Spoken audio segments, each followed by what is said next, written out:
Hello সবাইকে, বেশ অনেকদিন পর চলে আসলাম তোমাদের সাথে একটি মিনি ব্লগ নিয়ে। তো আজকে কিন্তু চলে গেছিলাম একটি মুভি দেখতে।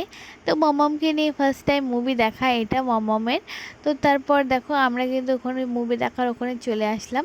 তো আজকে কিন্তু আমরা একলা মুভি দেখতে আসিনি, তো আমাদের সাথে আমার বান্ধবী এসেছে, তারপর ওর বড় এসেছে। তো আমরা সবাই মিলে কিন্তু মুভিটা দেখতে এসেছিলাম।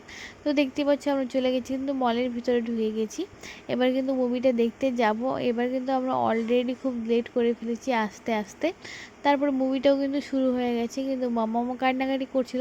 ও একা একা হাঁটবে, ও কিন্তু ভালো করে হাঁটতে পারে না, বাট তাও একা একা হাঁটবে। তো মাম্মামের পাপা আর আমি দুজনে মিলে একটু ওকে হাঁটালাম, তারপরে চলে আসলাম ভিতরে। আর মাম্মামকে দেখো এখানে বসিয়ে দিয়েছি, ওখানে বসে কিন্তু বেশ খুশি। তারপর মুভিটা তো শুরু হয়ে গেছে, অনেকক্ষণ হয়ে গেল। তারপরে দেখো মুভিটা আমরা দেখছিলাম, আমার কিন্তু বেশ ভালোই লেগেছিলো মুভিটা। তারপর মুভিটা দেখার পরে দেখো আমরা কিন্তু বেরিয়ে গেলাম মুভিটি শেষ হওয়ার পরে। তারপরে একটু ঘোরাঘুরি করে খাওয়া দাওয়া করে চলে আসলাম কিন্তু সিধা বাড়িতে।